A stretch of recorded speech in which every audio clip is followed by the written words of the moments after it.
ইন্দোনেশিয়ার ঢোলক নামের গ্রামে ৫ বান্ধবীর একের পর এক অস্বাভাবিক মৃত্যু হতে থাকে। তাদের জানাজার আগে গোসল করানোর সময় ঘটতে থাকে গা শিউরে ওঠা কিছু ভয়ঙ্কর ঘটনা। কারোর লাশ থেকে বেরিয়ে আসে কাঁটাতার, বা কারোর লাশ গোসলের আগেই উঠে বসে। কেউ আবার অনুমতি দিতে চাচ্ছিল না তার পাক গোসলের। ধারণা করা হচ্ছিল তাদের সাথে থাকা কারিন জিন লাশগুলোকে জানাজা থেকে আটকানোর জন্য এই সব কিছু করছে। এইসব ভয়ঙ্কর ঘটনা থেকে বাঁচতে কোনো দোয়া বা মিলাদের অনুষ্ঠানই কাজে আসছিল না। কি এমন পাপ করেছিল এই ৫ বান্ধবী, যার কারণে তাদের মৃত্যুর পর তাদের লাশের উপর চলছে এই ভয়াবহ তাণ্ডব? জানাবো আজকের এই ইন্দোনেশিয়ান ইসলামিক হরর মুভিতে, যার নাম বেমান্ডি জানাজা। গল্পের শুরুতে আমরা এক লাশের গোসলের দৃশ্য দেখতে পাই, যেখানে ইসলামিক নিয়ম অনুসারে সিথি এবং তার মেয়ে লীলা এক মহিলার লাশকে গোসল করাচ্ছিল। তবে লাশটির উপর থেকে চাদর সরাতেই লীলা ভীষণ ভয় পেয়ে যায়, কারণ লাশটির অবস্থা বেশ ভয়ানক ছিল। মূলত লাশকে এইভাবে গোসল করানোই ছিল সিথির পেশা। সে চাইতো তার মেয়েও এই একই কাজই করুক। তাই লীলার ইচ্ছা না থাকা সত্ত্বেও সে লীলাকে জোর করতে থাকে লাশকে গোসল করানোর জন্য। এরই মাঝে হঠাৎ এই লাশটি নিচ থেকেই চোখ খুলে তাকায় এবং দৃশ্য এখানেই কাট হয়ে যায়। আমরা দেখতে পাই এক গ্রামে একটি বাচ্চার সুন্নতে খতনার উপলক্ষে মাইকিং করা হচ্ছিল। বাচ্চাটি হলো এডা নামের এক মহিলার নাতি। এখানে এডার আরও কিছু বান্ধবীকে আমরা দেখতে পাই, যাদের মধ্যে ছিল প্রথম দৃশ্যে দেখানো সিথি, সেই সাথে অ্যানা, টুটি এবং টেরি। এডা, সিথি, অ্যানা এবং টুটির স্বামীরা তাদের সাথে ছিল না। এদের মধ্য থেকে কেউ বিধবা, কেউ বা আবার ডিভোর্সি, কারোর আবার স্বামী এমনিতেই ছেড়ে চলে গিয়েছে। এখানে শুধুমাত্র টেরির বিয়ে হয়নি। তাদের কথাবার্তা থেকে আমরা তাদের ব্যাপারে ধারণা পাই যে তারা প্রচুর পরিমাণে একে অন্যের ব্যাপারে নিন্দা করত এবং খোঁচা মেরে কথা বলতো। এরকমই নিন্দা করতে করতে সিথি লক্ষ্য করে ভিড়ের মধ্যে এডা কেমন যেন করছে। মূলত একজন মুখোশধারী ব্যক্তি এডাকে খুব বিরক্ত করছিল, তাই সে রেগে ভেতরে চলে যায়, যেখানে সিথিও তার পিছে পিছে চলে আসে। ভেতরে একটা বিশেষ স্থানে গিয়ে এডা কিছুক্ষণ উপরের দিকে তাকিয়ে থাকে। যে ব্যাপারটা সিথির কাছে বেশ অদ্ভুত লাগে, তবে সে এখানে বেশি কথা বাড়ায় না, বরং প্রোগ্রাম শেষে সবাই এক এক করে যে যার বাড়িতে চলে যায়। ওই সময় লীলা আসে সিথিকে নিতে, যেখানে লীলা সাথে করে একটি ছাতা এনেছিল, যা নিয়ে টেরি কটাক্ষ করলে টুটি বলে লীলার কাছেও সিথির মতোই পূর্বাভাস পাওয়ার অলৌকিক ক্ষমতা আছে, তাই সে যদি ছাতা এনে থাকে এর মানে হলো আজ বৃষ্টি হবে। লীলা এবং সিথি রওনা দেয় বাড়ির উদ্দেশ্যে, যেখানে তাদের দেখা হয় সিথির ছেলে আরিফের সাথে। আরিফ তখনও পর্যন্ত কোনো কাজ করে না, যে কারণে এলাকার মানুষ নানান রকমের নিন্দা বিদ্রূপ করে। তাই সিথি চাইছিল আরিফ যাতে দ্রুত কোনো কাজে জয়েন করে। এরই মধ্যে তাদের রিকা নামের এক মেয়ের সাথে দেখা হয়, যাকে দেখা মাত্রই আরিফ তার সাথে কথা বলতে এগিয়ে যায়। বোঝাই যাচ্ছিল আরিফের এমন ব্যবহার সিথির কাছে ভালো লাগেনি। ওই রাতে সিথি এশার নামাজে দাঁড়ালে হঠাৎই তার সামনে থাকা জানালাটি বারবার আওয়াজ হতে থাকে, যা শুনে সিথি গিয়ে চেক করলে সেখানে কিছুই পায় না। তাই সে আবারও ফিরে নামাজে দাঁড়ায়, তবে তখনও পর্যন্ত জানালা থেকে আওয়াজ হচ্ছিল। ব্যাপারটাতে গুরুত্ব না দিয়ে সিথি তার নামাজ শুরু করে, যেখানে রুকু থেকে উঠতেই আমরা তার পেছনে ভয়ঙ্কর কাউকে দেখতে পাই, যে কিনা তার সাথেই নামাজ আদায় করছিল। যে ব্যাপারটা সিথিও অনুভব করে, ভয়ে ভয়ে সে নামাজ আদায় করে। এমন সময় হঠাৎই পেছন থেকে তার মেয়ে লীলা এসে তাকে ভয় দেখায়। এখানে লীলা মেকআপ করা শেখার জন্য কারো কাছে যেতে চাইছিল, যার জন্য সে তার মায়ের কাছে টাকা চায়। তবে তার মা চাইছিল লীলা কোনো মেকআপ আর্টিস্ট নয়, বরং তার মতোই লাশ গোসল করানোর কাজ করুক। আর এই কথা তুলতেই লীলার মন খারাপ হয়ে যায়। সাথে সাথে সেই হিজাব খুলে বাড়ির কাজে লেগে পড়ে। সিথি তখন তাকে বোঝানোর চেষ্টা করে যে এই গ্রামে জানাজার গোসল করানোর মতো কেউই নেই। সিথির মা এই কাজ করত, তাই সিথির পরে লীলারও এই কাজই করা উচিত। কিন্তু লীলা মোটেও এই কাজ করতে স্বাচ্ছন্দ্য বোধ করে না। প্রতিদিন লাশ দেখা এবং মৃত্যুর সাক্ষী হওয়া তার জন্য সহজ ব্যাপার ছিল না। কথা বলতে বলতে লীলা নিচে পড়ে ভেঙে যাওয়া কাচের টুকরোগুলো উঠাচ্ছিল। অন্যদিকে ওই সময় সিথি খাবার মেলতেই দেখতে পায় খাবারের মধ্যে পোকা হাঁটাচলা করছে, যা দেখে সে যেন কিছু একটা অনুভব করতে পারে। তখনই সে তৈরি হয়ে বাড়ি থেকে বাইরে বেরোতে চায়, তবে দরজা খুলতেই সে শুনতে পায় মাইকে তার বান্ধবী এডার মৃত্যুর ব্যাপারে জানানো হচ্ছিল। এই বিপদের ব্যাপারেই হয়তোবা সে এতক্ষণ আঁচ করতে পারছিল। এই দুঃসংবাদ শুনে সিথি আর কোনো কথা বাড়ায় না, বরং সরাসরি চলে যায় এডার বাড়িতে, যেখানে আগে থেকেই তার বাকি 3 বান্ধবী পৌঁছে গিয়েছিল। ভেতরে প্রবেশ করে সিথি দেখতে পায় এডার মৃতদেহ বিছানার উপর পড়ে আছে, তার পুরো শরীরে রক্ত, আর পাশে রয়েছে তার বান্ধবীদের ছেঁড়া একটি পুরনো ছবি। বান্ধবীর লাশের এই করুণ অবস্থা দেখে সিথি ঠিক করে যে সে নিজেই একাই তার বান্ধবীর গোসলের দায়িত্ব নেবে। আজ সে আর লীলাকে জোর করে নিজের সাথে রাখতে চাইছিল না।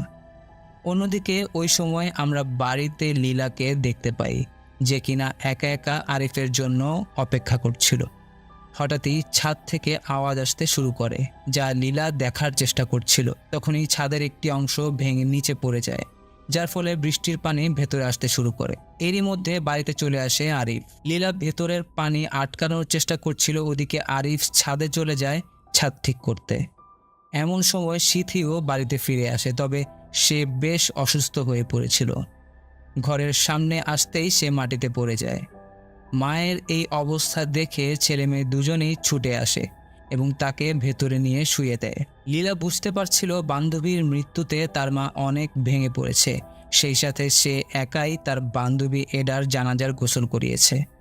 তাই লীলা তার মাকে সান্ত্বনা দেওয়ার চেষ্টা করে, তবে সিথি কোনো কথারই উত্তর দেয় না, বরং পর মুহূর্তেই একটি ব্যাগ হাতে নিয়ে সে বাইরে আগুন জ্বালাতে শুরু করে।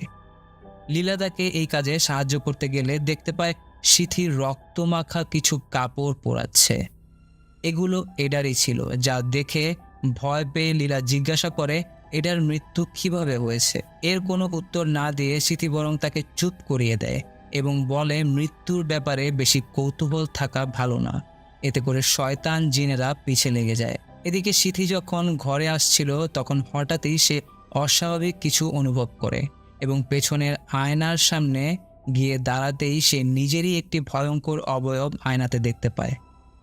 তবে সে এই ব্যাপারে কাউকে কিছু বলে না, বরং চুপচাপ বিছানায় গিয়ে শুয়ে পড়ে, যেখানে লীলা এসে তার পাশে শুলে সে লীলার সাথে কথা বলতে চায়, তবে লীলা তার কোনো কথারই জবাব দিচ্ছিল না। পেছনে ঘুরতেই সে দেখতে পায় সেখানে কেউই নেই। এরই মধ্যে আসল লীলা ঘরে প্রবেশ করে এবং মাকে জড়িয়ে ধরে তার পাশে এসে শুয়ে পড়ে। এখানে সিথি লীলার কাছে ক্ষমা চায়, তাকে জোর করে এই কাজের দিকে ঠেলে দেওয়ার জন্য।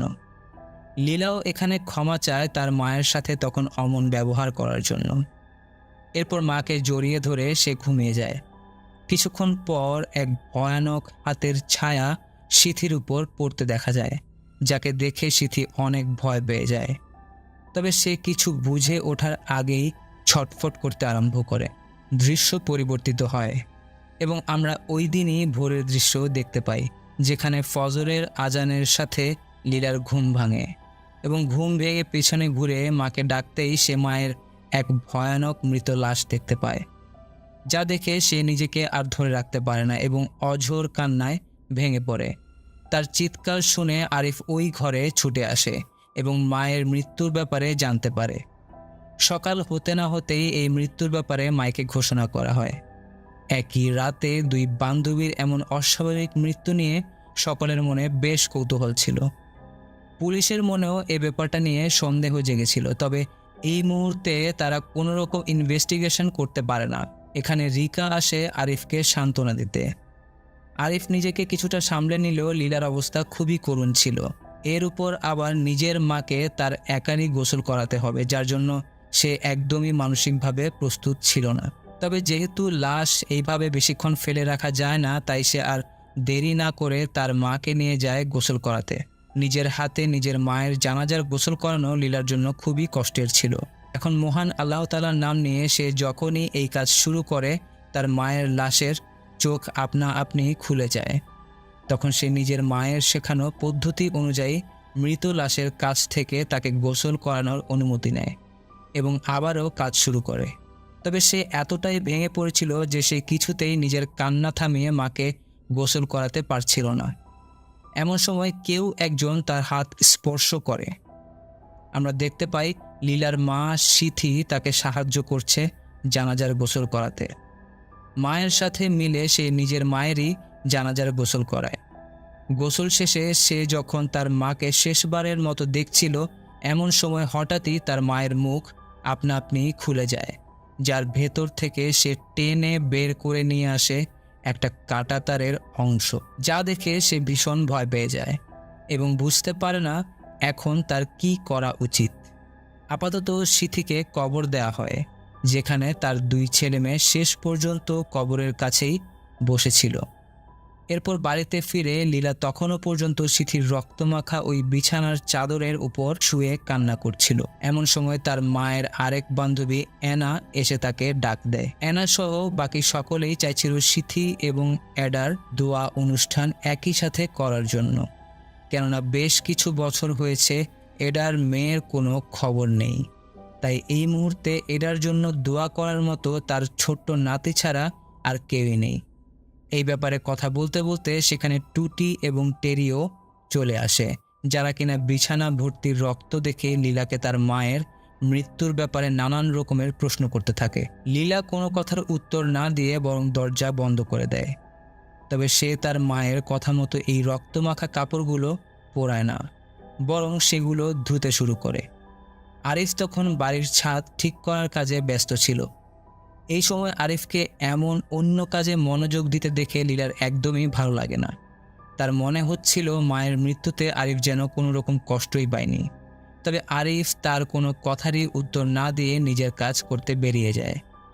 ঠিক ওই মুহূর্তে কাপড় ধোয়ার ওই পানির মধ্যে লীলা আরও এক টুকরো কাঁটাতার দেখতে পায়, তবে স্পর্শ করতে গেলেই তা যেন কোথায় হারিয়ে যায়। এমন সময় তাদের বাড়িতে খাবার নিয়ে আসে রিকা। সে মূলত এমন বিপদের সময় আরিফ এবং লীলার পাশে দাঁড়াতে চাইছিল। যেহেতু সে নিজেও নিজের বাবা মাকে হারিয়েছে, তাই সে তাদের কষ্ট খুব ভালোভাবেই অনুভব করতে পারছিল। অন্যদিকে সিথি এবং এডার বাকি বান্ধবীরা ব্যস্ত ছিল তাদেরকে নিয়ে নিন্দা করতে। বিশেষ করে টেরির এখানে মনে হচ্ছিল যে সিথি এবং এডাকে হয়তোবা কেউ অভিশাপ দিয়েছে, তাই তাদের এমন মৃত্যু ঘটেছে, তাও আবার একই রাতে। কথা বলতে না বলতেই তার হাতের আঙুল কেটে যায়, যা দেখে বাকিরা ভয় পেয়ে তাকে চুপ করে থাকতে বলে। সেখানে তাদের ওই ছবিটিও ছিল, যে ছবিতে মুখ ঢাকা এক মেয়ের মুখের উপর টেরির রক্ত লেগে যায়। ওই রাতে গ্রামের সবাই মিলে সিথি এবং এডার জন্য দোয়া কালাম শেষে জিকির করছিল। এমন সময় হঠাৎই টুটি অদ্ভুত কিছু অনুভব করতে থাকে। তার পাশ থেকে একটি ভয়ঙ্কর হাত সূরা ইয়াসিনের একটি বই নিয়ে যায়। সে এই ব্যাপারটা অনুভব করে আশেপাশে দেখতে থাকে। তখনই আচমকাই তার 2 পাশে সিথি এবং এডার অবয়ব এসে তাকে ভয় দেখায়। তবে একই সময় কারেন্ট চলে যাওয়ায় সকলে মনে করে যে হয়তোবা আলো নিভে যাওয়ায় সে ভয় পেয়েছে, তাই সেখানে দ্রুত মোমবাতি জ্বালিয়ে দেওয়া হয়। এমন সময় লীলা লক্ষ্য করে আশেপাশের সবাই খুব অদ্ভুতভাবে জিকির করছে। সে তাদের মাঝে এডা এবং সিথির অবয়বকে দেখতে পায়। সেই সাথে সেখানে এনার অবয়বও ছিল, কিন্তু এনা তো তখনও জীবিত। সে তো লীলার সামনে বসেই জিকির করছিল। তাই লীলা অবাক হয়ে একবার এনা আর একবার এনার অবয়বের দিকে তাকাতে থাকে। এমন সময় হঠাৎই এনার এই ভয়ঙ্কর অবয়ব তার সামনে চলে আসে, ফলে সে চিৎকার করে ওঠে এবং তাকে সামলে নেয় তার ভাই আরিফ। ওই রাতে বাড়িতে ফেরার পর লীলা তার বাড়িতে কাউকে নামাজ আদায় করতে দেখতে পায়, যা দেখে সে বেশ ঘাবড়ে যায়, কারণ বাড়িতে তখন কেউই ছিল না। তাই সে ভয়ে ভয়ে কাছে আসতেই নামাজের খিমারটি মাটিতে লুটিয়ে পড়ে যায়, যেন সেখানে কিছুই ছিল না। এটা দেখে লীলা বেশ অবাক হয়। সেই খিমারটা হাতে তুলে নেয় এবং কি হচ্ছে তা বোঝার চেষ্টা করতে থাকে। এমন সময় তার পায়ের নিচে একটা তার কাটা ঢুকে যায়। ফলে সে ব্যথায় ছটফট করতে থাকে এবং টেনে সেটি পায়ের নিচ থেকে বের করে আনে। এমন সময় তার মায়ের এক ভয়ানক অবয়ব আবারও তার পিছে চলে আসে।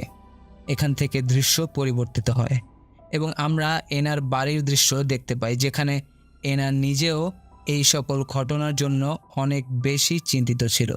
গতরাতে তার 2 বান্ধবী মারা গিয়েছে। এখন তার সবথেকে বড় চিন্তা ছিল তার একমাত্র ছেলে বিমুকে নিয়ে।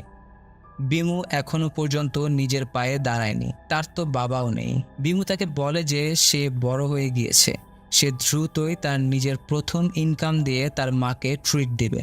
একথা বলার সময় এনা বিমুর পিছনে ভয়ঙ্কর কিছু দেখতে পায়, তবে বিমু কিছুই দেখতে পায় না বলে এনাও তাকে কিছু বলে না। এরপর বিমু সেখান থেকে চলে গেলে সে নিজে ওই ঘরের দিকে এগিয়ে যায়। সেখানে হঠাৎই এনার সামনে ওই ঘরে থাকা আলমারির দরজা আপনা আপনি খুলে যায়। ওই দরজায় সে স্পর্শ করতে যাবে, এমন সময় দরজাটি আবারও বন্ধ হয়ে যায়। এনা ওই দরজাটি খোলার চেষ্টা করে, তবে সেটি খুলতেই চাচ্ছিল না। আবার হঠাৎই আপনা আপনি খুলে যায়। এবার এনা ভয়ে ভয়ে আলমারির ভেতরে কি আছে তা দেখার জন্য এগিয়ে যায়। হঠাৎই সেখান থেকে 2টি হাত বেরিয়ে তার মাথা চেপে ধরে। তার চিৎকার এবং গোংরানোর আওয়াজ শুনে বিমু ওই ঘরের দিকে এগিয়ে আসে। সে দেখতে পায় এনার মুখ থেকে রক্ত পড়ছে, তবে সে তাকে সামলানোর জন্য ওই ঘরে যাওয়ার আগেই ঘরের দরজাটি একা একাই বন্ধ হয়ে যায়। অনেক চেষ্টার পরও সেটা খুলতে চায় না, আর যখন সেটা খুলে ততক্ষণে অনেক দেরি হয়ে গিয়েছিল। এনাও মারা গিয়েছিল, তাই তো তার গোসলের দায়িত্ব পড়ে লীলার উপর। এলাকার কয়েকজন যায় লীলাকে ডাকতে, তবে লীলা কিছুতেই দরজা খুলছিল না। এমন সময় বাড়িতে আসে আরিফ। সবার অনুরোধে আরিফও চেষ্টা করে তার বোনকে রাজি করানোর জন্য, তবে মায়ের গোসল করানোর পর থেকে তার সাথে যা কিছু ঘটছিল তাতে সে ভীষণ ভয় পেয়ে গিয়েছিল। সে কিছুতেই একা আর কারোর গোসল করাতে চাইছিল না, তবে সে ছাড়া এই এলাকায় আর কেউই ছিল না যে গোসল করানোর মতো। তাই তো বিমু বারবার লীলার কাছে এসে অনুরোধ করতে থাকে তার মাকে গোসল করিয়ে তাকে সাহায্য করার জন্য, তবে লীলা তবুও দরজা খোলে না। এরপর বিমু লীলার জন্য অপেক্ষা করতে থাকে। অন্য গ্রাম থেকে গোসল করানোর জন্য কাউকে ডাকা হলে তার আসতে অনেক সময় লাগবে। এছাড়া বিমু চায় লীলাই যেন তার মায়ের গোসল করায়। এরই মধ্যে এক পুলিশ সেখানে আসে, যে কিনা এই মৃত্যুগুলোর তদন্ত করতে চাইছিল, যার জন্য এনার পোস্টমর্টেম করা জরুরি, যে ব্যাপারে বিমু একদমই রাজি ছিল না। আর একজন মুসলিম মহিলার পরিবারের সম্মতি না পেলে এই পুলিশ তার লাশও দেখতে পারবে না। এদিকে যত সময় এগুচ্ছিল সকলে বেশ চিন্তিত হয়ে পড়ছিল, যে ব্যাপারটা সেখানে থাকা আরিফও লক্ষ্য করে। এদিকে ওই সময় বাড়িতে একা ঘুমিয়েছিল লীলা। হঠাৎই কেউ একজন তার কাছে সাহায্য চাইতে থাকে, যার মুখ ঠিকভাবে লীলা দেখতে পারে না। এরই মধ্যে তার ঘুম ভেঙে যায়। অন্যদিকে ঘুরে শুতেই এক ভয়ঙ্কর অবয়ব এসে তার কাছে সাহায্য চায়। ফলে সে ভয়ে চিৎকার করতে করতে ঘর থেকে বেরিয়ে আসে, যেখানে বাইরে দাঁড়িয়ে ছিল তার ভাই আরিফ। আরিফ এখানে বিমুর পরিস্থিতি লীলাকে খুলে বলে এবং তাকে এই মুহূর্তে বিমুকে সাহায্য করতে বলে। পুলিশের কথা শুনে লীলা জিজ্ঞাসা করে এনা কিভাবে মারা গিয়েছে। উত্তরে আরিফ জানায় ঠিক তাদের মায়ের মতো করে। এটার মৃত্যুর ব্যাপারে তারা কিছুই জানে না, তবে লীলা তার রক্তমাখা কাপড় দেখেছিল, তাই সে বুঝতে পারে এই 3 বান্ধবীর মৃত্যু একই রকমভাবে হয়েছে। তাই তো সে আর এক মুহূর্ত দেরি না করে তখনই চলে যায় বিমুর বাড়িতে। এনার জানাজার গোসল করানোর জন্য তাকে এখানে দেখে বিমু অনেক খুশি হয়ে যায়। সে বিমুকে বলে যে বিমু যদি তার মায়ের গোসল করানোর শরিক হতে চায় তাহলে গোসলের পর সে ওই ঘরে আসতে পারে। তবে বিমু জানায় তার এত সাহস নেই যে সে তার মাকে এইভাবে দেখতে পারবে, তাই সে লীলাকেই এই দায়িত্ব একা পালন করতে বলে। রাতের বেলা লীলা ভয়ে ভয়ে কাপড়ে ঢাকা ওই লাশের কাছে গিয়ে পৌঁছায়, কারণ সে জানতো এখানে অনেক অস্বাভাবিক ঘটনা ঘটতে পারে। লাশের কাছে পৌঁছাতে না পৌঁছাতেই লাশের হাত কাপড়ের নিচ থেকে বেরিয়ে আসে, যা দেখে লীলা কিছুটা ঘাবড়ে যায়। পরবর্তীতে নিজেকে সামলে সে ওই হাতটি আবার ভেতরে ঢুকিয়ে দেয়। সে এখানে শুধুমাত্র গোসলের উদ্দেশ্যেই আসেনি, বরং তার মূল উদ্দেশ্য হলো ওই কাঁটাতারের কোনো অংশ এনার শরীরেও পাওয়া যায় কিনা সেটা দেখা। সে তার মায়ের মুখের ভেতর যে কাঁটাতারের অংশ পেয়েছিল তা এনার মুখেও আছে কিনা সে চেক করে দেখে। তবে সেখানে কিছু না পেয়ে সে এনাকে গোসল করাতে শুরু করে। এরই মধ্যে আচমকা এনার শরীর উঠে বসে এবং বারবার নিজের পেটে হাত রাখতে থাকে, যা দেখে লীলা বুঝতে পারে তার পেটে নিশ্চয়ই কিছু আছে। তাই সে কাপড় সরালেই দেখতে পায় সেখানে ওই তার কাটার অংশ রয়েছে, যা টেনে বের করতেই সে দেখতে পায় কাঁটাতারের টুকরোটি আগেরবারের মতো ছোট কোনো অংশ নয়, বরং বেশ লম্বা একটা টুকরো। এটা বের করার সাথে সাথে এনার শরীর ঢলে পড়ে। লীলা তাকে শুইয়ে দিয়ে লক্ষ্য করে যে তার চোখ আপনা আপনি খুলে যাচ্ছে। তাই সে বারবার এনার চোখ বন্ধ করার চেষ্টা করে। কানের কাছে বারবার দোয়া পড়েও তার চোখ বন্ধ করা সম্ভব হচ্ছিল না। এমন সময় হঠাৎই এনা তার হাত ধরে বসে এবং চিৎকার করে তার কাছে সাহায্য চায়। এতে করে লীলা বেশ ভয় পেয়ে গিয়েছিল, তবে সব কিছুই মুহূর্তের মধ্যে শান্ত হয়ে যায়। গোসল শেষে এনাকে নিয়ে যাওয়া হয় কবর দিতে। তখনও পর্যন্ত বাইরে ওই পুলিশ দাঁড়িয়েছিল। সে এখানে টেরির সাথে কথা বলার চেষ্টা করে, তবে টেরি এখানে স্পষ্টভাবে জানিয়ে দেয় যে এই তিনজনের সাথে তার খুব ভালো ফ্রেন্ডশিপ ছিল না। অর্থাৎ মিথ্যা বলে টেরি এই সকল ঝামেলা এড়িয়ে যেতে চাইছিল। এমন সময় ভেতর থেকে একটা ভয়ঙ্কর আওয়াজ আসে, যা শুনে টেরি সেখান থেকে দ্রুত কেটে পড়ে। এদিকে পরদিন বিমুকে সাহায্য করার জন্য লীলা তার বাড়িতে যাচ্ছিল এবং পথে সে রিকার বাড়ির সামনে তার ভাই আরিফকে দেখতে পায়। তারা দুজন কথা বলছিল। কথা শেষ করে রিকা বেরিয়ে যায় তার কাজের উদ্দেশ্যে। পথে সে লীলাকে এভাবে দাঁড়িয়ে থাকতে দেখে তাকে জিজ্ঞাসা করে যে সব কিছু ঠিক আছে কিনা। লীলা তখন তাকে জিজ্ঞাসা করে যে আরিফ ইদানিং তার সাথে খুব কথা বলছে। রিকা এই ব্যাপারটাকে স্বাভাবিকভাবেই নেয়। সে জানায় কাজের সূত্রে আজকাল তাদের বেশ কথা হচ্ছে। সে এখানে লীলার দুঃখে সহানুভূতি জানায় এবং তাকে স্ট্রং থাকতে বলে। রিকা যতই লীলার সাথে ভালো ব্যবহার করুক না কেন, লীলা রিকা এবং আরিফের এই সম্পর্ক মেনে নিতে পারছিল না। সে মূলত আরিফের এই খুশি থাকাটাকে সহ্য করতে পারছিল না। তার মনে হচ্ছিল তার মায়ের শোকে আরিফ যেন দুঃখী না, তবে ঠিক লীলার মতোই দুঃখী ছিল বিমু। তার মা তাকে তার খালার কাছে গিয়ে থাকতে বলেছিল। এই কারণেই সে আগামীকাল সকালে তার খালার কাছে অন্য গ্রামে চলে যাবে। সে এখানে জানায় যে তার সামনেই তার মায়ের মৃত্যু ঘটেছিল। এই কারণেই সে জানে এখানে কিছু না কিছু অস্বাভাবিক ব্যাপার আছে। বিমু জানায় যে মৃত্যুর আগে তার মা ওই আলমারির দিকে তাকিয়ে একটা নাম নিয়েছিল, যে নামটি ছিল নূর। আর এই নামটি বিমু এর আগেও তার মায়ের মুখে শুনেছে। লীলা জিজ্ঞাসা করে নূর কে। উত্তরে বিমু তাকে একটা ফটো অ্যালবাম দেখায়, যেখানে ছোট থাকতে তার মায়েরা একসাথে ঘুরতে গিয়েছিল। অ্যাডা, অ্যানা, সিথি, টুটি এবং টেরি বাদেও তাদের আরও একটা বন্ধুর ছবি এখানে ছিল, আর সেই হলো নূর। নূরের নাম এনা অনেকবার বিমুর সামনে নিয়েছে, তবে নূরের ব্যাপারে কোনো কথাই সে বিমুকে বলতে চায়নি। নীলা জিজ্ঞাসা করে এই নূর এখন কোথায় থাকে। বিমু জানায় বহু বছর আগে তারা যখন ছোট ছিল তখন নাকি নূর এই গ্রাম ছেড়ে চলে গিয়েছিল। তারা 6 জন অনেক ঘনিষ্ঠ বান্ধবী ছিল। তাদের মধ্যে কি হয়েছিল এই ব্যাপারে বিমু কিছুই জানে না, তবে সে শুনেছে ব্যাপারটা নাকি তার মৃত বাবা এবং সেই সাথে বাকিদের হাজব্যান্ডের সাথে জড়িত। একথা বলে বিমু সেখান থেকে চলে যায়।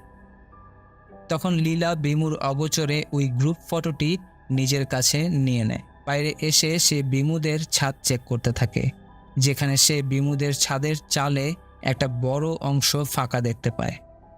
এরকমই লীলাদের বাড়ির ছাদের ছোট একটা অংশ ভেঙে পড়েছিল তার মায়ের মৃত্যুর আগে। সে সেই সাথে এডার মৃত্যুর দিন এডাও যখন ঘরের ভেতরে ঢুকে ছাদের দিকে তাকিয়েছিল, তখন মূলত সে তার ঘরের ছাদের ভাঙা অংশের দিকে তাকিয়েছিল। অর্থাৎ যে শক্তি তাদের 3 জনকে মেরেছে তারা এই ছাদের মাধ্যমেই ভেতরে প্রবেশ করেছে। লীলা এটা দেখছিল, এমন সময় সেখানে টেরি চলে আসে এবং লীলাকে কানে কানে বলে তার মা এডা এবং এনা তিনজনই হয়তোবা অভিশপ্ত। লীলার মাথায় কথাটি ঢুকে যায়। বাকি দুজনের শরীর থেকে ওই তার কাটার অংশটুকু সে পেয়ে গিয়েছে। শুধুমাত্র এডার গোসলের সময় সে সেখানে ছিল না, তাই সে তার শরীরের তার কাটার অংশ ছিল কি না এটা চেক করার জন্য এডার কবরে যায়। শুধুমাত্র তাই নয়, সে ওই কবর খুঁড়ে ভেতরে প্রবেশ করে, যেখানে এডার লাশ প্রায় পচে গলে গিয়েছিল। তবুও লীলা হার মানে না। সে ওই লাশের শরীরে কাঁটাতার খুঁজতে থাকে। এভাবে পায়ের অংশে সে ওই কাঁটাতার খুঁজে পায়, যেটা টেনে বের করতেই তাকে ঘিরে ফেলে অনেকগুলো কাফনে পেঁচানো লাশ। ইন্দোনেশিয়ান ভাষায় যাকে পচং বলে। এই সকল পচংকে নিজের সামনে দেখে লীলা ভীষণ ভয় পেয়ে যায়। তারা লাফিয়ে লাফিয়ে লীলার দিকে এগোচ্ছিল, তাই লীলা দ্রুত ওই কবর থেকে বেরিয়ে আসে। এতে করে লীলা এতটাই ভয় পেয়ে গিয়েছিল যে সে ওই কবরটি বন্ধ না করে সেখান থেকে পালিয়ে বাড়িতে চলে আসে। পরদিন সকালে তার ঘুম ভাঙে মাইকের অ্যানাউন্সমেন্টে, যেখানে জানানো হচ্ছিল গতরাতে এডার কবর কেউ খুঁড়েছিল। কে খুঁড়েছিল এ ব্যাপারে তা জানা যায়নি, তবে আজ আবারও এডাকে নতুন করে কবর দিতে হবে। এ কারণেই লোকজনকে ডাকা হচ্ছিল। এদিকে এডার শরীর থেকে বেরিয়ে আনা ওই কাটা তারটা তখনও পর্যন্ত লীলার কাছেই ছিল। সে এবার ঠিক করে নিয়েছিল যে সে নূরের ব্যাপারে জেনেই ছাড়বে। এ কারণেই সে পৌঁছে যায় এডার বাড়িতে। এডার আপন বলতে তেমন কেউ না থাকায় এডার চাবি ছিল তার কাছে, তাই সে ওই চাবি দিয়ে এডার বাড়ির ভেতরে প্রবেশ করে। সেখানে সে এডার ফটো অ্যালবাম খুঁজতে থাকে, কেননা তার কাছে নূরের স্পষ্ট কোনো ছবি ছিল না। এখানে সে এই অ্যালবামের ভেতরে নূরের স্পষ্ট একটা ছবি পেয়েও যায়। সেটা বের করে সে দেখছিল, এমন সময় সেখানে চলে আসে টুটি। টুটি তাকে জিজ্ঞাসা করে সে এখানে কি করছে। উত্তরে লীলা জানায় সে এখানে নূরের ব্যাপারে জানতে এসেছে। সে এখানে নূরের ছবিও তাকে দেখায়, তবে টুটি নূরের নাম শুনেই দ্বিধায় পড়ে গিয়েছিল। সে এ ব্যাপারে কোনো কথাই বলতে চাইছিল না। তখন লীলা জানায় বিমু তার মায়ের মৃত্যুর আগে তার মায়ের মুখে নূরের নাম শুনেছে, তাই সে নূরের ব্যাপারে জানতে চায়। একথা বলতেই টুটি বলে ওঠে নূর একটা শয়তান মহিলা, যে কিনা তাদের সবার বৈবাহিক জীবন ধ্বংস করে দিয়েছে। এমনকি তার কারণেই লীলার বাবা লীলার মাকে ছেড়ে চলে গিয়েছিল। একথা শুনে লীলা হতবাক হয়ে যায়। হঠাৎই আশেপাশে একটা আওয়াজ হতে থাকে। টুটিও ছটফট করতে শুরু করে নিচে বসে পড়ে এবং নিজে থেকেই নিজের মুখের চামড়া তুলে ফেলে, যা দেখে লীলা চোখ বন্ধ করে চিৎকার করে টুটিকে শান্ত হতে বলে। এমন সময় পেছন থেকে টুটি এসে তার ঘাড়ে হাত রাখে। অর্থাৎ এতক্ষণ যাবৎ লীলা যার সাথে কথা বলছিল সে আসলে টুটি ছিলই না। লীলা এখানে আবারও আসল টুটির কাছে নূরের ব্যাপারে জানতে চায়, তবে এ কথার উত্তর না দিয়ে টুটি দ্রুত তাকে এডার বাড়ি থেকে বেরোতে বলে, কেননা গত রাতেই এডার কবর খুঁড়ে কেউ তার লাশ বের করেছিল। কে এটা করেছে তা কেউই জানে না। আর এখন যদি তাদেরকে এডার বাড়িতে দেখা যায় তাহলে গ্রামবাসীরা তাদেরকেই সন্দেহ করবে। একথা বলেই সে লীলাকে সেখান থেকে বের করে নিয়ে আসে, কারণ সে তো জানেই না যে ওই জঘন্য কাজটি লীলাই করেছিল। তবে খুব শীঘ্রই আরিফ এ ব্যাপারে জেনে যায়। সে বাড়ির ভেতরে প্রবেশ করতেই ভেতরে কাদা পায়ের ছাপ দেখতে পায়, যা অনুসরণ করে সে পৌঁছে যায় লীলার রুমে, যেখানে খাটের নিচে সে দেখতে পায় একটা কোদাল। এটা দেখে তার আর বুঝতে বাকি থাকে না যে লীলাই গতরাতে এডার কবর খুঁড়েছিল।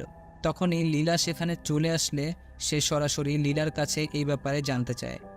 লীলা তখন দ্রুত দরজা জানালা বন্ধ করে দেয় এবং তাকে বলতে থাকে যে সে এডার কবর এই জন্যই খুলেছে কেননা সে জানতে চাইছিল যে তার মা কেন এডার মৃত্যুর ব্যাপারটা গোপন রাখতে চেয়েছিল।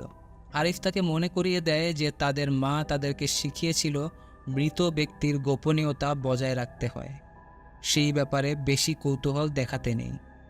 তখন লীলা বলে তাদের মায়ের মৃত্যু স্বাভাবিক ছিল না, তাদের তিনজনের মৃত্যুই অস্বাভাবিক। এ কারণেই সেই মৃত্যুর ব্যাপারে সে জানতে চাইছে। সে এখানে ওই কাঁটাতারের অংশটি আরিফকে দেখায়, যেটা সে তার মায়ের গোসল করার সময় মুখ থেকে বের করেছিল। সে বলে এই তিনজনেই অভিশপ্ত ছিল কোনো এক অভিশাপের কারণে, তাই তাদের অস্বাভাবিক মৃত্যু হয়েছে। একথা বলতেই জানালায় শব্দ হয়ে ওঠে। তারা দেখতে পায় টেরিরা এতক্ষণ লুকিয়ে লুকিয়ে তাদের কথা শুনছিল। তাকে দেখে ফেলা মাত্রই টেরি সেখান থেকে দৌড়ে পালিয়ে যায়। লীলা তাকে আটকাতে চেয়েও আটকাতে পারে না।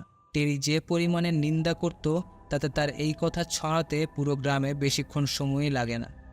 ওই দিনই গ্রামের প্রত্যেক মহিলার মুখে মুখে কথা ছড়িয়ে যায় যে নূর নামের একজন মেয়ের অভিশাপের কারণেই এই সব কিছু হচ্ছে। কয়েকজন মহিলা রিকাকেও এ ব্যাপারে জানায়। তাদের মতে গ্রামের সব মেয়েরাই এখন অভিশপ্ত, নূর সবার হাজব্যান্ডকে নিয়ে নিবে। এ কথা শুনে উত্তরে রিকা বলে যে যদি কারোর হাজব্যান্ড তাকে প্রতারণা করে তাহলে সেই ক্ষেত্রে নূর বা অন্য কোনো মেয়েকে দায়ী না করে বরং ওই হাজব্যান্ডকেই দায়ী করা উচিত। তবে এই যুক্তি তো ওই মহিলাদের মাথায় ঢোকে না, বরং তারা উল্টো রিকাকেই নিন্দা করতে থাকে।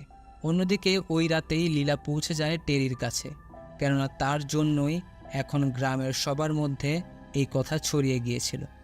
তবে টেরি তো এখানে উল্টো তারই উপর চিৎকার চেঁচামেচি করতে থাকে।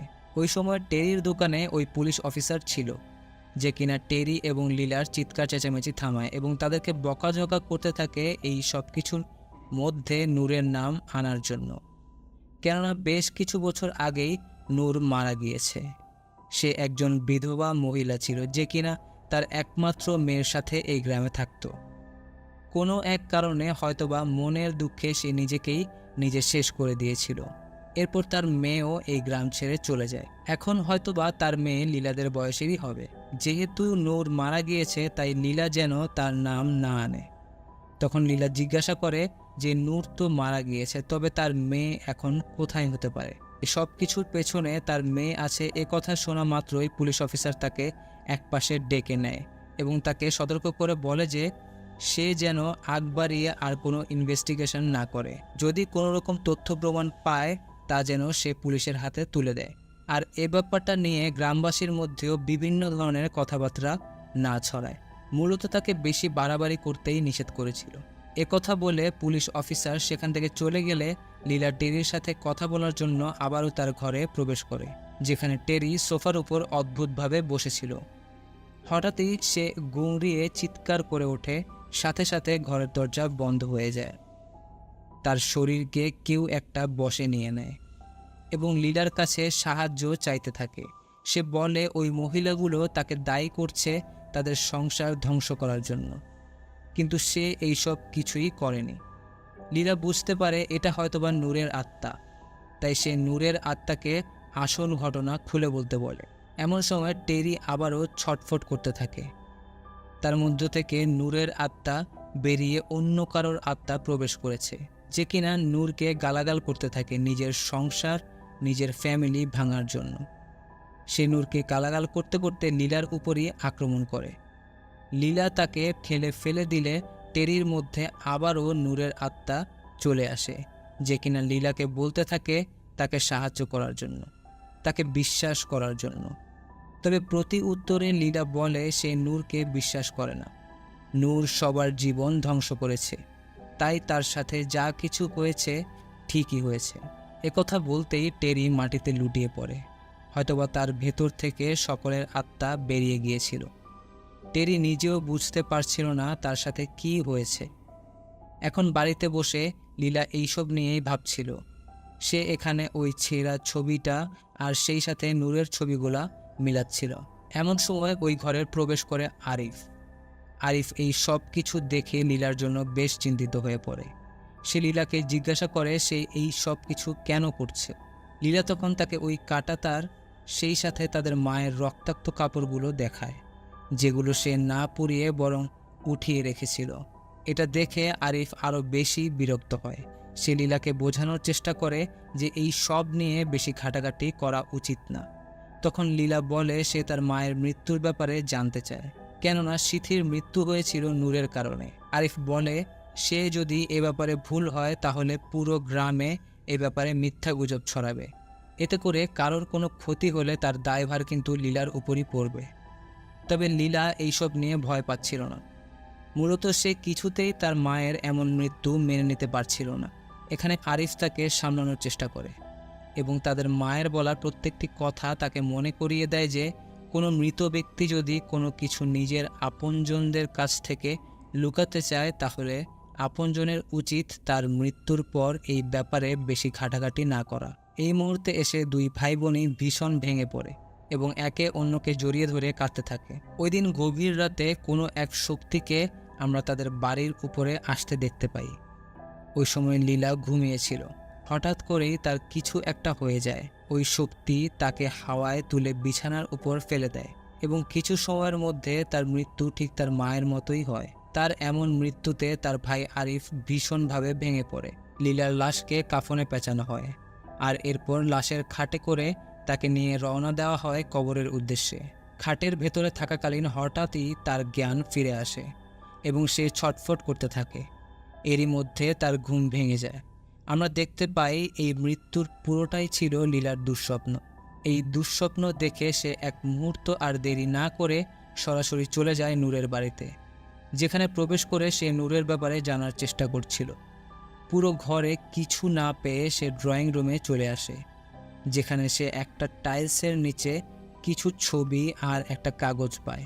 এখানে নূর এবং তার ছোট মেয়ের ছবি ছিল, আর তার মেয়ে আর কেউই নয় বরং রিকা ছিল।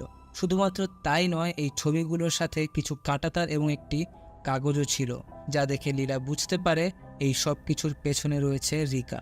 সেই মূলত প্রতিশোধ নিচ্ছে। তাই সে এই কথা জানাতে তখনই চলে যায় টেরির বাড়িতে। অন্যদিকে আমরা টুটিকে দেখতে পাই, যে কিনা ঘুমিয়েছিল। তার বাড়িতেও ওই শক্তি প্রবেশ করে এবং তাকে হাওয়ায় তুলে বিছানার উপর ফেলে দেয়। ফলে ভয় পেয়ে টুটি সেখান থেকে পালানোর চেষ্টা করে, তবে ঘরের দরজা লক করা ছিল। সেখানে কাঁটাতারের মাধ্যমে সেও আহত হয়ে পড়েছিল।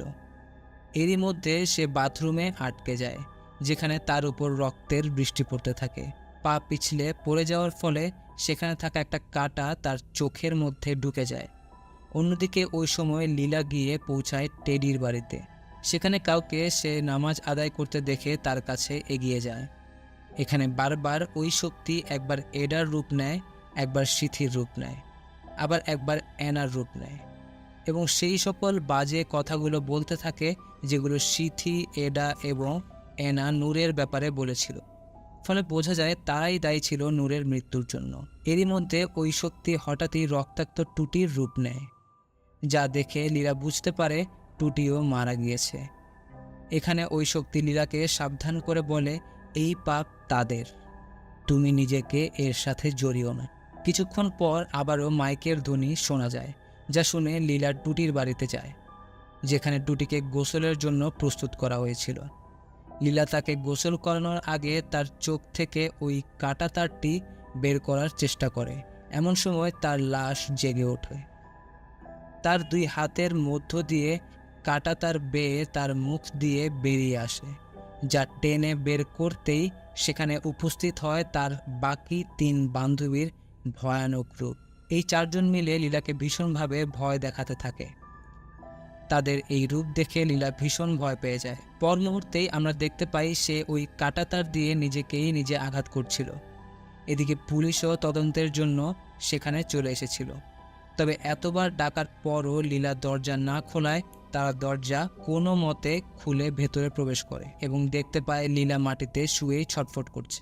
লীলাকে হোশে ফেরানোর পর তারা জানায় তারা এই বডি নিতে এসেছে অটোপসির জন্য। তখন লীলা জানায় ইনভেস্টিগেশনের কোনো প্রয়োজন নেই, কারণ সে সব কিছুই জেনে গিয়েছে। এই সব কিছুর পেছনে রয়েছে রিকা, যে কিনা নূরের মেয়ে। কথা বলেই সে রিকার দিকে আঙুল উঁচু করে। এই পরিস্থিতি দেখে রিকা দ্রুত সেখান থেকে বেরিয়ে আসার চেষ্টা করলে লীলা তাকে আটকায় এবং রিকা তখন তাকে শান্ত হতে বলে আর তার কানে কানে বলে, এটা তাদের পাপ, তুমি নিজেকে এর মধ্যে জড়িও না। কথা বলেই সে সেখান থেকে বেরিয়ে যায়। লীলা তার পিছে যেতে চাইলে আরিফ তাকে আটকায়। এরই মধ্যে টুটির লাশ জানাজার খাট থেকে পড়ে যায়। দেখতে দেখতে আশেপাশে থাকা সব মহিলাদের যেন কিছু একটা হয়ে যায়। সবাই ছটফট করতে থাকে। এদিকে টুটির লাশকেও উঠানো যাচ্ছিল না, তবে ওই লাশকে উঠাতেই সবকিছু আবারও স্বাভাবিক হয়ে যায়। এখন সব মহিলারা মানতে শুরু করেছিল যে লীলা ঠিকই বলেছে, যে রিকাই রয়েছে এই সব কিছুর পেছনে। তাই তারা সকলে একজোট হয়ে হাতের কাছে যা কিছু পায় তা নিয়ে রিকার বাড়ির উদ্দেশ্যে চলে যায়। রিকা তখন এই গ্রাম ছেড়ে চলে যাওয়ার জন্য কাপড় চোপড় গোছাচ্ছিল। এরই মধ্যে সেখানে ওই মহিলাদেরকে দেখে রিকার তার ছোটবেলার একটা ঘটনার কথা মনে পড়ে যায়, যখন একইভাবে গ্রামের সবাই মিলে এসেছিল তার মাকে মেরে ফেলতে। যেখানে সবার আগে ছিল ওই 5 বান্ধবী। রিকা এবং তার মা সেদিন ভীষণ অসহায় হয়ে পড়েছিল। তবুও এই গ্রামের মহিলাদের বিন্দুমাত্র মায়া হয়নি। তারা নূরকে কাঁটাতারের উপর ফেলে মারতে থাকে। রিকাকে বাঁচানোর জন্য তার মা তাকে ঘরে আটকে রেখেছিল। রিকা জানালা দিয়ে এই সব কিছুই দেখছিল এবং মাকে বাঁচানোর জন্য ছটফট করছিল।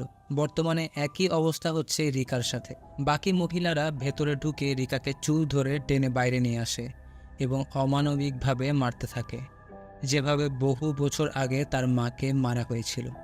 দূর থেকে লীলা এই সব কিছুই দেখছিল এবং শান্তি পাচ্ছিল। রিকা এর প্রতিবাদ করার চেষ্টা করে, তবে কোনো লাভ হয়নি।